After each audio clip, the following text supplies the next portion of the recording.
आपने देखा होगा कि जब भी चुनाव नज़दीक होते हैं तो ईडी की कार्रवाइयाँ बढ़ जाती हैं। जैसे अभी बंगाल की तस्वीरें सामने आ रही हैं। तो ईडी आखिर चुनाव के समय ही इतनी सक्रिय क्यों दिखती है? क्या आप ओवरलोडिंग बिहार में कम कर देना और ये कोई साधारण बात नहीं था। अवैध खनन रोक देना बिहार में कोई साधारण बात नहीं था। तो उन्होंने जो हिम्मत दिखाया तो उपलब्धि भी हासिल किया। मुझे उम्मीद है कि इस विभाग में भी वो कामयाब हो। लंबे समय बाद तेजस्वी यादव पटना लौटे, बिहार लौटे, कोई भी विधायक नजर नहीं आया। आप भी नहीं गए, क्यों नहीं गए? अभी हम भाजपा कार्यालय दिल्ली मैं चलता हूँ और मुझे इंटरव्यू दिलवा दीजिए। और परसेप्शन की जो बात कर रहे हैं कि भाई विपक्ष कमजोर हुआ है तो लोगों को लग रहा है कि वो सुस्त हो गया है। चुनाव हारने के बाद ऐसा क्या धक्का लगा कि 40 दिन के लिए विदेश भाग गए? और बिहार में कौन इंडस्ट्री आपने लगा दिया? छोटी छोटी इंडस्ट्री आएंगी, वो आपके चाहने और नहीं चाहने से भी छोटी छोटी इंडस्ट्री आएंगी। आपने कई बार सुना होगा, स्वाभाविक सी बात है, आप गांव ग्राम से बिलोंग करते हैं, हम भी उसी जगह से। घर फूटे तक गबार लूटे। आप व्यक्तिगत तौर पे आरजेडी के वरिष्ठ नेता हैं, सांसद हैं, चाहते हैं कि तेज प्रताप यादव परिवार में आ जाए?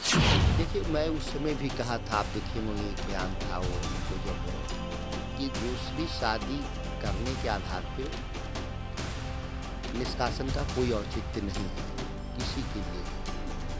तो आखिर जब कोई एजेंसियां कार्रवाई करती है तो वो तो संवैधानिक संस्था है, विपक्ष क्यों बौखला जाती है? क्या कारण है? आखिर गड़बड़ है, अंदर में कोई खोट है? आप ये बताएं। हम आदमी ना जब रिश्तेदारियों में जाता है, हम लोग भी जाते हैं रिश्तेदारियों में, तो हम लोग को भी गाली देता है। वो नहीं देखता कि हम एमपी हैं। अपने ससुराल में आदमी चला जाता है तो बहुत तो गाली देता है। उनके लिए मैं एमपी नहीं। इस संदर्भ में एक सांसद को गाली देना चाहिए, अब शब्द बोलने चाहिए। देखिए, जब कोई राजनीतिक दल चुनाव में पिछड़ जाता है तो एक आम धारणा लगता है कि ये लोग कोई संघर्ष नहीं कर रहे हैं, सच्चे नहीं है। आरजेडी के कमजोर होने की भूमिका में जयचंद नाम शब्द का प्रयोग खूब हो रहा है। सुधाकर सिंह तो भाई अपने दम पर जीत गए, पार्टी का भी सहयोग रहा, लेकिन आप भी मानते हैं कि जयचंद कोई है, कुछ लोग हैं जिन्होंने आरजेडी को खोखला कर दिया अंदर तक? वही प्रशांत किशोर बिहार में घूम घूम करके काम कर रहे थे तो उन पर क्यों नहीं छापा पड़ा? इनके दावे आसमानी हैं। अब भी बिहार के 50% लोगों को नल जल से पानी नहीं मिलता। सरकार में बैठे हुए नौकरशाहों का विकास दिखता होगा, क्योंकि जब भी ईडी रेड करती है, सीबीआई रेड करती है, आर्थिक अपराध रेड करता है, तो एक एक अधिकारियों के पास 100-100, 200 करोड़ रुपए मिलते हैं। मतदाता समूह के रूप में हम छोटे नहीं हुए हैं। हम पिछली असेंबली में 37% वोट पाए थे, इस बार हम लोग 38% वोट पाए हैं। नमस्ते, मेरा नाम धीरज शर्मा है और आप न्यूज़ हाट देख रहे हैं। हमारे साथ पूर्व मंत्री, वर्तमान सांसद, किसानों के प्रखर आवाज सुधाकर सिंह हैं, जिनसे बातचीत होगी। कई विषय हैं जिस पर चर्चाएं होनी हैं। पहले तो पार्लियामेंट जब शुरू होना है उसकी तैयारी कैसी है, क्योंकि आप बड़ा अहम मुद्दा रखते हैं, किसानों से ज़्यादा जुड़ा हुआ होता है। आप देखे होंगे कि इस बार मेंथा चक्रवात से पूरे बिहार में खरीफ फसल बहुत व्यापक पैमाने पर प्रभावित हुआ। केवल खरीफ ही क्या, बहुत सारी फसलें थीं। उत्पादन 30 से 40% घट गया। इसके बाद भी इंश्योरेंस का एक भी पैसा बिहार के किसानों को नहीं दिया गया। जो बचा हुआ धान था खलिहान में अभी तक सड़ रहा है पूरे बिहार में। बिहार में खरीद का लक्ष्य घटा करके कम कर दिया गया, 45 लाख से इसको 36 लाख कर दिया गया, जबकि सरकारी आंकड़े कह रहे हैं कि वो पिछली बार से ज़्यादा धान का पैदावार है। 1800 रुपये भी उसको बाजार में नहीं मिल रहा है, जबकि सरकार ने 2369 रुपये रेट फिक्स किया है। जो 1-2% किसानों का धान खरीद भी हो रहा है, उसके साथ भी सुविधा शुल्क देने के बाद ही धान की खरीद हो रही है। पूरे बिहार में फर्टिलाइज़र के लिए हाहाकार था, लोग लंबी लंबी लाइनों में लगे हुए थे। पर्याप्त मात्रा में डीएपी और यूरिया का व्यवस्था सरकार नहीं कर पाई। तमाम ऐसे सवाल हैं इस बिहार में किसानों से संबंधित। बिजली विभाग है, पूरे बिहार में किसानों के लिए अलग कृषि फीडर बना दिया। तो हम लोग को लगा कि डेडिकेटेड कृषि फीडर बना रहा है तो इमरजेंसी में हमको भी 24 घंटा लाइन देगा। यहाँ पे 8 घंटे मात्र बिजली दी जा रही है किसानों को, बिहार जैसे राज्य में। शहर के लिए, उद्योग के लिए इनको 24 घंटा बिजली है, लेकिन जब किसानों की बात आती है तो इनके पास 8 घंटे बिजली है। इस तरह के जो संकट पैदा हुए हैं वह कई ऐसे संकट हैं। इसलिए पार्लियामेंट में जो बिहार को जो विशेष राज्य विशेष पैकेज की बात हुई थी, विशेष पैकेज में कुछ दिया भी था इन लोगों ने। आप देखे होंगे पिछली बार बजट में 58,800 करोड़ रुपए इन लोग दिए थे, जिसमें पीरपैंती का बिजली घर, बक्सर से भागलपुर का एक्सप्रेसवे, बक्सर भागलपुर एक्सप्रेसवे 18,000 करोड़ रुपया गायब कर दिया गया, योजना से ड्रॉप कर दिया गया। पीरपैंती अडानी को दे दिया गया। तो वो 24,000 करोड़ रुपए जो बिहार को मिला था विशेष पैकेज में, तो वो 24,000 करोड़ रुपया दे दो हमको, बिहार को, उससे हम दूसरी योजनाएं बिहार में लागू कर सकते हैं। क्योंकि अभी भी सबसे ज़्यादा जो हायर एजुकेशन में इनरोलमेंट है और टोटली इनरोलमेंट कहें एजुकेशन में, तो सबसे लोएस्ट है बिहार में। अभी भी मात्र 65% ही लोग साक्षर हैं। तो इस इनरोलमेंट को बढ़ाने के लिए हमको इंफ्रास्ट्रक्चर बढ़ाना होगा, हमको नए विश्वविद्यालय खोलने होंगे, नए मेडिकल कॉलेज खोलने होंगे, नए IIT खोलने होंगे। तो ये 24-25 हज़ार करोड़ रुपये भी दे देते तो बिहार जैसे राज्य में 20-22 नए यूनिवर्सिटी खुल सकते हैं। बात तो दावा कर ही रही है ना कि भाई नई सरकार में नए तरीके से काम हो रहा है, इंडस्ट्रीज लग रहे हैं, काम को लेकर 1 करोड़ नौकरी कैसे देना है सरकार चिंतित है, और भी कई तरह के फैक्ट्रीज लगेंगे, कॉलेज खुलेंगे, यूनिवर्सिटीज खुलेंगे। तो इस पर कहाँ दिक्कत है? थोड़ा धीरे धीरे समय दीजिएगा तभी ना। मिनिमम सपोर्ट प्राइस की गारंटी का स्कीम लाएंगे, ये NDA ने कहा था। इसके लिए इसमें पैसे की क्या जरूरत है? मिनिमम सपोर्ट प्राइस की गारंटी तो विधानसभा से 1 पन्ने का कानून पास करना था। विधानसभा का सत्र बीत गया, क्यों नहीं पास कर रहे हैं आप? किसान की जब बात आती है, जब छात्र की बात आती है, जब नौजवान की बात आती है तो आप मौन साध लेते हैं। और बिहार में कौन इंडस्ट्री आपने लगा दिया? छोटी छोटी इंडस्ट्री आएंगी, वो आपके चाहने और नहीं चाहने से भी छोटी छोटी इंडस्ट्री आएंगी। पिछले 20 साल में आपका तो इंडस्ट्री बंद हुआ है ना, पहले के मुकाबले संख्या घटी है। तो इनका विकास शायद मंत्रियों का अपना विकास दिखता होगा, सरकार में बैठे हुए नौकरशाहों का विकास दिखता होगा। क्योंकि जब भी ED रेड करती है, CBI रेड करती है, आर्थिक अपराध रेड करता है, तो एक एक अधिकारियों के पास 100-100, 200-200 करोड़ रुपए मिलते हैं। तो शायद इन लोग का जो बात करने का जो है वो अपने विकास के बारे में कह रहे होंगे। अच्छा, हम इस पर आएंगे। एक सवाल हमारा इससे ED से जुड़ा हुआ अहम सवाल है, लेकिन सुधाकर जी, RJD में क्या चल रहा है? क्या सुधाकर सिंह ही एक ऐसे नेता हैं जो विपक्ष की आवाज़ बने हुए हैं, सरकार को घेर रहे हैं, अलग अलग जगहों पे जा रहे हैं, घूम रहे हैं? बाकी विधायकों को, सांसदों को क्या ठंड लग गया है? क्या घूमने की उन्होंने प्लानिंग कर ली है? मतलब सुस्त एकदम विपक्ष दिख रहा है बिहार में, कहाँ कोई एक्टिविटी? आप ऐसा नहीं देखें। देखिए, जब कोई राजनीतिक दल चुनाव में पिछड़ जाता है तो एक आम धारणा लगता है कि ये लोग कोई संघर्ष नहीं कर रहे हैं। सच ये नहीं है। 5 दिन का विधानसभा सत्र था, उसमें पूरा पार्टी के सभी हमारे जो MLA थे, सारे लोग काफ़ी संघर्ष कर रहे हैं। यादव गायब रहे हैं जो आपके नेता हैं। तेजस्वी जी सत्र में थे, अंतिम दिन नहीं थे, सत्र के शुरुआत में लगभग दिन गायब थे। जी, लगभग दिन गायब थे, सिर्फ 2 दिन थे। कितने दिन का सत्र था? मात्र 5 दिन का सत्र था। और शुरुआती जो राज्यपाल का जो अभिभाषण होता है, जो महत्वपूर्ण नेता प्रतिपक्ष को लीड करना होता है, उन्होंने किया ही किया। बाकी जो रूटीन काम है पार्लियामेंट्री सिस्टम में, नेता प्रतिपक्ष सबको काम बांट देता है। उसके चीफ व्हिप काम देखते हैं, उसके उपनेता काम देखते हैं और अन्य सदस्य काम देखते हैं। जो प्रमुख हमारे नेता होते हैं वो अपना मॉनिटरिंग करते हैं। तो उसमें उन्होंने पर्याप्त समय दिया और पर्याप्त काम भी किया। अच्छा, आप धारणा और परसेप्शन की जो बात कर रहे हैं कि भाई विपक्ष कमजोर हुआ है तो लोगों को लग रहा है कि वो सुस्त हो गया है, चुनाव हारने के बाद ऐसा क्या धक्का लगा कि 40 दिन के लिए विदेश भाग गए आपके नेता? नहीं, 40 दिन नहीं, पूरे 40 कुछ दिन जरूर बीच में इनकी यात्रा रही है। और जिस उम्र के पड़ाव पे हैं, निश्चित तौर पे लोग घूमना चाहिए नौजवानों को। नेता प्रतिपक्ष एक बड़ा महत्वपूर्ण पद के बाद भी एक नौजवान है, और यात्राएं हमेशा लोगों को सीखने का रास्ता दिखाया है। ये मैं नहीं कह रहा हूँ, यह तमाम उन लोगों ने, विवेकानंद जी, तो विवेकानंद जी अमेरिका तक की यात्रा की उस समय। तो यात्राएं लोगों को सिखाती हैं, वो उसे सामाजिक, राजनीतिक जीवन में, सांस्कृतिक जीवन में जो विविधता है उसको सीखने का अवसर मिलता है। एक राजनेता को भी सीखते रहना चाहिए, एक आम आदमी को भी ये सीखता रहना चाहिए। जैसे कि आप विवेकानंद जी की बात करें तो वो दौर और आज के दौर में, राजनीतिक दौर और सामाजिक दौर में बहुत अंतर है।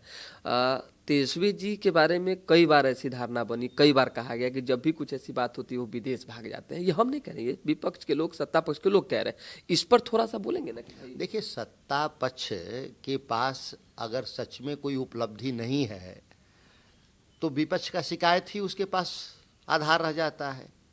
पिछले 20 साल से एनडीए की सरकार है, इस चुनाव में भी आप ही बताएं मीडिया के लोग, कौन कौन अपने उपलब्धियों के आधार पर वोट मांग रहे थे? वो लोग, वह तो केवल विपक्ष की आलोचना के आधार पर ही वोट मांगा इन लोगों ने। महिलाओं का उत्थान हुआ, 1100 रुपया पेंशन की राशि बढ़ गई, हर घर नल का जल और 7 निश्चय योजना के तहत, 7 निश्चय योजना पार्ट 2 के तहत ना काम हुआ, बिहार में सड़कें बनी, रोजगार दिया, नीतीश कुमार ने सुशासन की व्यवस्था स्थापित की। अब क्या चाहिए? बिहार बदला नहीं। आप जितनी बात कह रहे हैं, तेजस्वी जी कहे कि हम बुजुर्गों को 1500 रुपया पेंशन देंगे, तो उस इशू के आधार पर 1100 दे दिया। तेजस्वी जी ने कहा 200 यूनिट बिजली हम फ्री देंगे, तो उन्होंने 125 दे दिया। उन्होंने कहा कि माई बहन योजना के तहत हम प्रति महिलाओं को हम पर मंथ 2500 रुपया देंगे, जो साल का 30,000 होता है, और वो जीवन पर्यंत था। तो नीतीश जी ने 10,000 रुपया वन टाइम सेटलमेंट किया। तो ये जो उपलब्धि कह रहे हैं वो उनकी उपलब्धि नहीं है, वह विपक्ष की उपलब्धि है कि हमारा दबाव ऐसा था कि जिसके चलते उनको देना पड़ा। नल जल, थोड़ा सा गांव में जाइए, क्या नल जल की स्थिति है, कितनी खराब क्वालिटी का काम हुआ है, पूरा गंदा पानी नल के जरिए सप्लाई हो रहा है, लोग बीमार हो रहे हैं। आप देखिए, इंदौर में मर गए लोग, मध्य प्रदेश में पानी पी कर के सप्लाई का, दिल्ली नोएडा में मर गए लोग। तो ये यहाँ पे भी खबरें इसलिए नहीं बन पा रही हैं कि यहाँ आदमी मौत को स्वाभाविक, नेचुरल मानता है। ये नहीं मानता कि एक किसी की विफलता के चलते मेरी मौत हुई सरकार का, उसको लगता है कि ईश्वरीय प्रकोप के चलते हम मरे हैं। बिहार एक ऐसा धार्मिक राज्य कहिए, उसके मन के भीतर है, या गरीबी है, वो कहीं कंप्लेन नहीं कर सकते, किसके पास जाएंगे कंप्लेन करने की, लेकिन ये मेरी मौत आपके खराब पानी से हुई है। और ये दावा है, इनके दावे आसमानी हैं। अब भी बिहार के 50% लोगों को नल जल से पानी नहीं मिलता। खाने के लिए तो ये 99% कर रहे हैं, घरों तक पानी पहुंचा दिए। इनके महीनों महीने खराब रहते हैं, पानी सप्लाई के जो उसके टावर्स हैं, पंप महीनों महीने खराब रहते हैं, उसके पाइपलाइन जर्जर हैं, टूटे हुए हैं, सड़ गए हैं। तो ये उनके जो 7 निश्चय की हो बात कर रहे हैं वो, या जो जो कुछ सुविधाओं की बात कर रहे हैं, वो विपक्ष के दबाव में कुछ कुछ मिल गया लोगों को बिहार में, नहीं तो ये कहाँ 20 साल से दे रहे थे। अच्छा, अब आरजेडी महागठबंधन जो है वो किस रूप में दिखेगी? क्योंकि बड़ा छोटी पार्टी हो गई है, जिस वजह से थोड़ा सा तो धक्का लगा है। कैसे मतलब अपनी बातों को रखेगी सरकार की? तकनीकी रूप से हम छोटे हुए हैं, मतलब कि एमएलए के हिसाब से छोटे हुए हैं, मतदाता समूह के रूप में हम छोटे नहीं हुए हैं। हम पिछली असेंबली में 37% वोट पाए थे, इस बार हम लोग 38% वोट पाए हैं। लेकिन हम 37% वोट भी पा करके हम 100, हमारा गठबंधन 115 पे था। इस बार 38% वोट पाके हम गठबंधन 35-40 पर रह गए हम। तो इसी में हम एक सवाल पूछ लेते हैं कि आप जिस वोटर से वोट लेते हैं, जिस समाज से वोट लेते हैं, उसको गलियाते हैं। आपके सांसद सुरेंद्र यादव का वीडियो वायरल है, अतरी के यादवों को उन्होंने गाली दी है, इस पर क्या कहेंगे? सुरेंद्र यादव जी के किसी बयान को मैंने देखा नहीं कि क्या उन्होंने कहा है और क्या बोला है। कोई निजी क्षण होगा उनका, कभी कभी गांव समाज में लोग जाता है तो हंसी मजाक में भी बात करते रहते हैं, लेकिन अब वो कोई वीडियो उसका बना ले और उसका पूरे समाज को गाली दे रहे हैं, निजी मतलब कि होगा, क्षण होगा। देखिए, मैं बता रहा हूँ कि कोई समाज को कैसे गाली देगा। निश्चित तौर पे वीडियो का एडिटेड होगा, पूरे संदर्भ को अगर वो वीडियो जारी कोई करे तो संदर्भ से निकलेंगे अर्थ। होता क्या है कि अगर हम संदर्भ को काट दें और कुछ चंद शब्दों का ही हम केवल रखें तो उसका अर्थ अलग हो जाता है। किसी भी भाषा विज्ञानी से पूछिएगा तो यही उसका होगा। तो संदर्भ क्या होता है, वो एक पैराग्राफ हो सकता है, एक पेज हो सकता है। उसके संदर्भ में जो शब्दों का देखेंगे चयन तो लगेगा कि नहीं ये ठीक शब्द है, यहाँ पे इस्तेमाल हुआ है। आप डैमेज कंट्रोल करने की कोशिश कर रहे हैं या आपके हिसाब से भी लगता है कि वीडियो एआई है? देखिए, मैं ये नहीं कह रहा हूँ कि एआई है। एडिटेड और एआई में दोनों में अंतर है। एडिटेड मतलब होता है कि हमने कोई वक्तव्य दिया 3 मिनट का और उसमें कोई हम एक शब्द का इस्तेमाल किए, लेकिन अगर 3 मिनट का वक्तव्य को निकाल दीजिए और केवल उस शब्द को रख लीजिए तो उसके अर्थ बदल जाएंगे। आपका कहना है वो गलत नहीं है? मैं ये कह रहा हूँ कि किसी संदर्भ में इस बात को कहे होंगे, उस पूरे संदर्भ को किसी संदर्भ में एक सांसद को गाली देना चाहिए, अब शब्द बोलने चाहिए। देखिए, आदमी ना जब रिश्तेदारियों में जाता है, हम लोग भी जाते हैं रिश्तेदारियों में, तो हम लोग को भी गाली देता है। वो नहीं देखता है कि हम एमपी हैं। अपने ससुराल में आदमी चला जाता है तो बहुत लोग गाली देता है, उनके लिए मैं एमपी नहीं हूँ। लेकिन रिश्तेदारी और सड़क में अंतर होता है। कहीं ना कहीं वो जरूर रिश्तेदारी में होंगे, कहीं गए होंगे इस रिश्तेदारी में, उसी संदर्भ में कुछ बोला होगा, वो अपने रिश्तेदारों को देखा होगा तो गाली वाली दे रहा होगा, वो लोग भी गाली दे रहा होगा, ये भी दे रहे होंगे, कोई वीडियो बना लिया होगा। आखिरी सवाल इसी पर, अब तो विपक्ष कह रही है, जेडीयू भी कह रही है, भाजपा भी कह रही है कि तो नेचर है, जिस थाली में खाते हैं उसी में छेद करते हैं। सुरेंद्र यादव जी पहली बार एमपी नहीं बने हैं, पहली बार एमएलए नहीं, आरजेडी का नेचर है कह रहे हैं। 85 से लेकर के सुरेंद्र यादव जी अब तक एमएलए हैं। अगर वो काम नहीं किए होते या उनकी लोकप्रियता नहीं होती तो विपरीत परिस्थितियों में भी वो चुनाव लड़ते हैं और जीत कर आते हैं। मैंने अभी भी कह रहा हूं कि मैं उनकी समर्थन में वक्तव्य नहीं दे रहा हूं कि वो उन्होंने सही किया हो, बोला है या गलत बोला है। मैं यह कह रहा हूं कि संदर्भ जरूर कुछ ऐसा रहा होगा जिस संदर्भ के दौरान उन्होंने इन शब्दों का शायद इस्तेमाल किया होगा, मैंने सुना नहीं है ठीक से, जिसका संदर्भ को हटा के वीडियो केवल उन शब्दों को दिखाया जा रहा होगा, इससे उसका अर्थ अलग निकल रहा है। अच्छा, हाल के दिनों में भी कई राज्यों में चुनाव होना है। आपने देखा होगा कि जब भी चुनाव नज़दीक होते हैं तो ईडी की कार्रवाइयां बढ़ जाती है। जैसे अभी बंगाल की तस्वीरें सामने आ रही है, तो ईडी आखिर चुनाव के समय ही इतनी सक्रिय क्यों दिखती है, क्या आप जानते हैं? देखिए, जब चुनाव भाजपा हारने की कगार पे होती है तो वो सरकारी एजेंसियों का दुरुपयोग शुरू करती है।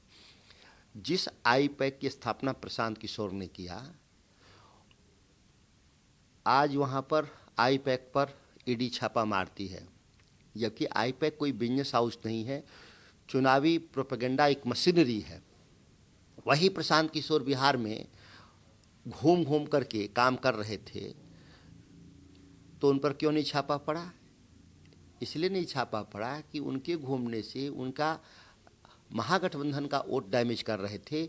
इसीलिए भाजपा उनको कह रही थी कि आप बिहार में घूम करके आप जो भी हमारे काम करते रहिए।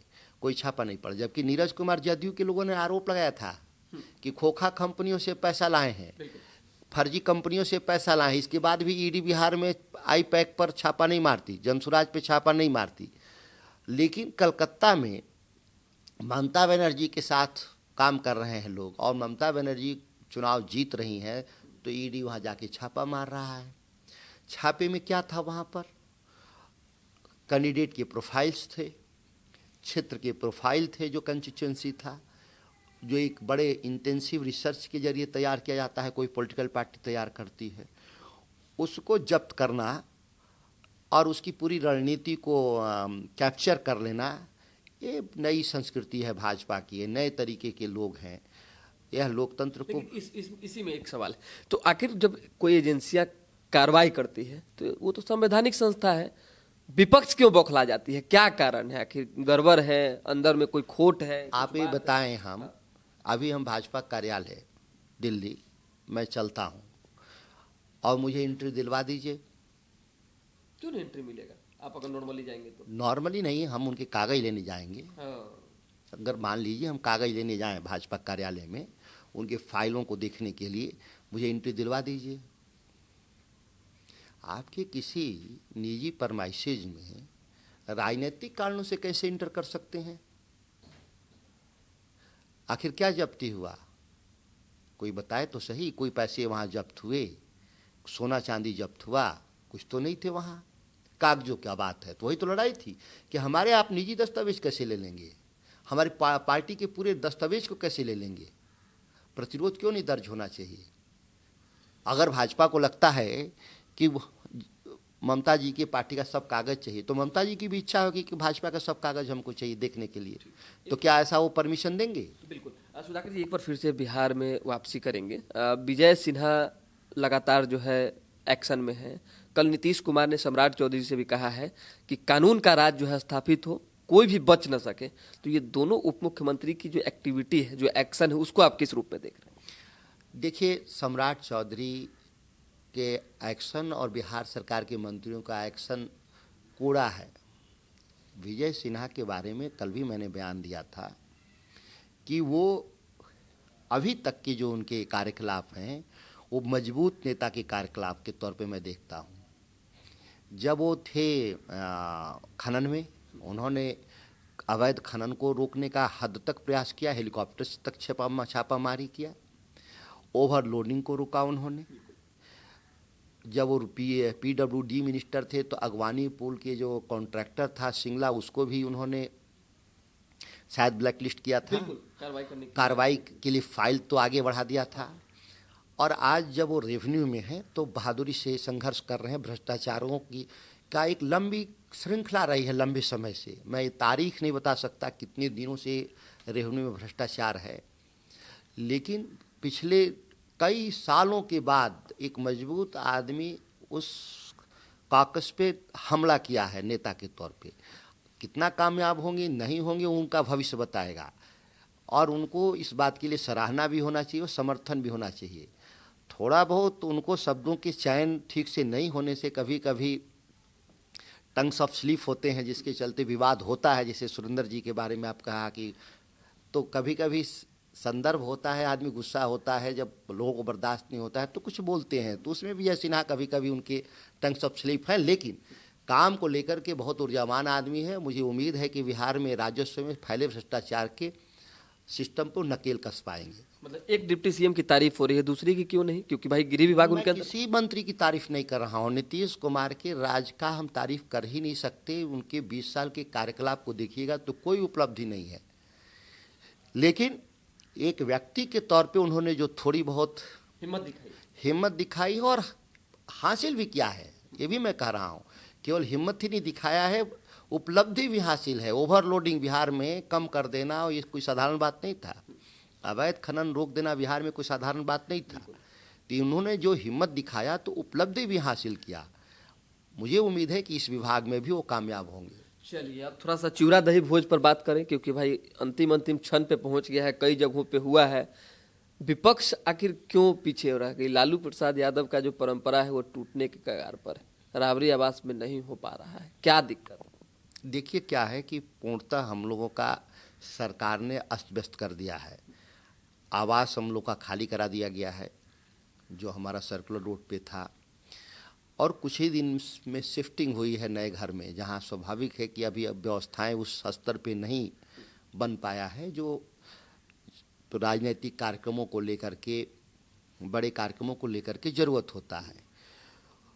वही कारण है। अदरवाइज हमारा यहाँ पुराना हमारा घर होता 10 नंबर सर्कुलर रोड, तो निश्चित तौर पे इस बार भी होता, लेकिन सत्ता पक्ष के लोग चाहते ही नहीं कि हम बिहार में विपक्ष रहे या विपक्ष की आवाज़ रहे, इसीलिए विपक्ष के आवाज़ को दबाने के लिए तमाम षड्यंत्र रचे जा रहे हैं। अच्छा, ठीक है। आरजेडी के कमजोर होने की भूमिका में जयचंद नाम शब्द का प्रयोग खूब हो रहा है। सुधाकर सिंह तो भाई अपने दम पर जीत गए, पार्टी का भी सहयोग रहा, लेकिन आप भी मानते हैं कि जयचंद कोई है, कुछ लोग हैं जिन्होंने आरजेडी को खोखला कर दिया, अंदर तक 25 पर सिमटाने पर मजबूर हो गई पार्टी? देखिए, इस बात से हम लोग सहमत नहीं हैं, और अच्छा परफॉर्मेंस हो सकता था, ये मैं स्वीकार करता हूँ, लेकिन हम खोखला नहीं हुए हैं। आप पिछले के मुकाबले हमारे वोट शेयर बढ़े हैं, तकनीकी तौर पे हम चुनाव हार गए हैं कि बाकी लोग एकजुट हो गए। सदन में वोट नहीं बोलते हैं, विधायक बोलते हैं, इसलिए विधायक की चर्चा करेंगे। हमने कहा कि इससे बेहतर हम परिणाम ला सकते थे, इस निश्चित तौर पे, लेकिन जिस तरीके से केंद्रीय संस्थाओं का दुरुपयोग हुआ, एसआईआर के जरिए मतदाताओं का वोट काटा गया, सरकारी फंड से मतदाताओं को लुभाने के लिए पैसे बांटे गए अंतिम 2-3 महीने, तो ये सत्ता पक्ष जो पूर्णतः नैतिक विरोधी जो काम किया, उसका भी तो नुकसान हमको हुआ है। लेकिन तेज प्रताप यादव तो साफ कह रहे हैं कि जयचंदो की वजह से आरजेडी की स्थिति ऐसी हो गई कि आने वाले दिनों में 0 पर पहुंच जाएगी। अगर हम साथ आएंगे तभी कुछ बेहतर हो सकेगा। देखिए, तेज प्रताप जी तो हमारे पार्टी में भी है नहीं, और जब वो पार्टी में जब उनकी वापसी होगी तो जरूर राय देंगे। आप स्वागत करेंगे? पार्टी में जिस दिन वापसी होगी तो राय देंगे, लेकिन वो हमारे दल में है नहीं। हमारी पार्टी के लोगों के जो नेता हैं, शीर्ष नेता हैं, वो समीक्षा कर रहे हैं। नहीं, वोट बैंक में सेंध तो लगा है, लालू यादव के बड़े बेटे हैं, कहीं ना कहीं प्रभाव तो पड़ा है, असर तो पड़ा है। देखिए, 1-2 सीटों पे प्रभाव तो इसलिए स्वीकार करना है कि जिस सीट पर लड़े हैं वो 35,000 वोट पाए हैं, तो स्वाभाविक है कि हम हारे हैं तो वो सीट हम जीत सकते थे। ऐसा कोई बिहार में दूसरा सीट के बारे में तो कोई जानकारी है नहीं कि उनके चलते या उनके लोगों के चलते हम कहीं चुनाव हारे हैं। लेकिन तो कह रहे हैं कि हम तो भाई अपनी विरासत को जिंदा रखने में, अपने पिता की विरासत को जिंदा रखने में लगे हुए हैं। पार्टी से पुराने लोगों को भगा दिया गया, नए नए लोगों को, दबंगों को रखा गया है, माफियाओं को रखा गया है। लालू जी अभी जीवित हैं और लालू जी के नेतृत्व में पार्टी चल रही है। ऐसा कुछ भी नहीं है जो नई परिस्थिति पैदा हुई है पार्टी में। अभी भी उनके नेतृत्व में, राष्ट्रीय अध्यक्ष जी के नेतृत्व में हम लोग काम कर रहे हैं। हम लोग आगे मजबूती से पार्टी को खड़ा करेंगे, और आज भी मजबूत विपक्ष के रूप में है, लेकिन आने वाले समय में 29 के लोकसभा में आप देखेंगे कि बिहार सबसे ज़्यादा एमपी महागठबंधन में इंडिया ब्लॉक में चुनाव जिताकर भेजेगा। अच्छा, एक सवाल और है। आपने कई बार सुना होगा, स्वाभाविक सी बात है, आप गांव ग्राम से बिलोंग करते हैं, हम भी उसी जगह से, घर फूटे तक गबार लूटे। आप व्यक्तिगत तौर पे आरजेडी के वरिष्ठ नेता हैं, सांसद हैं, चाहते हैं कि तेज प्रताप यादव परिवार में आ जाए? देखिए, मैं उस समय भी कहा था, आप देखेंगे एक बयान था वो उनको, जब कि दूसरी शादी करने के आधार पे निष्कासन का कोई औचित्य नहीं है किसी के लिए भी,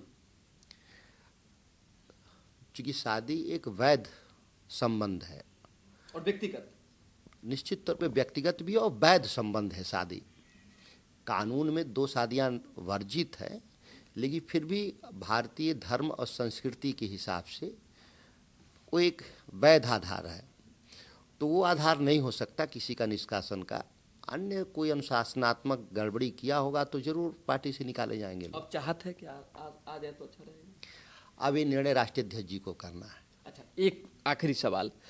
लंबे समय बाद तेजस्वी यादव पटना लौटे, बिहार लौटे, कोई भी विधायक नजर नहीं आए, आप भी नहीं गए, क्यों नहीं गए? देखिए, उनकी यात्रा पटना में किस दिन तारीख को किस समय होनी है, यह किसी को भी जानकारी में नहीं था।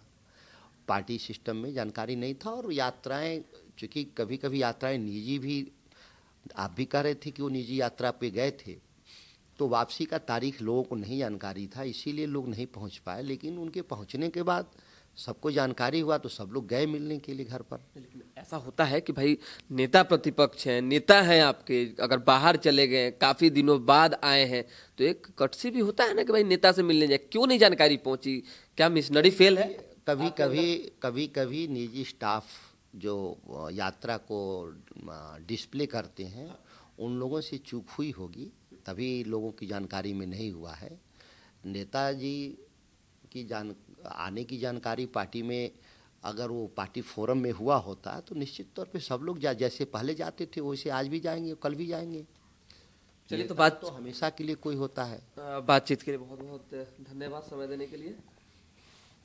सुधाकर सिंह थे, इन्होंने बेबाकी से अपनी बात रखी है, और स्वाभाविक सी बात है, लगातार किसानों के मुद्दे पर जो है अपनी आवाज़ बुलंद करते रहे हैं, उनके हक अधिकार की बात करते रहे हैं, और पार्लियामेंट की जब शुरुआत होगी उसमें भी कई मुद्दों पर जो है इन्होंने तैयारी कर रखी है। तो दोबारा भी जुड़ेंगे, फिलहाल अभी के लिए दें इजाजत। हमारे साथ बने रहें, देखते रहें न्यूज़ हाट। बहुत बहुत धन्यवाद।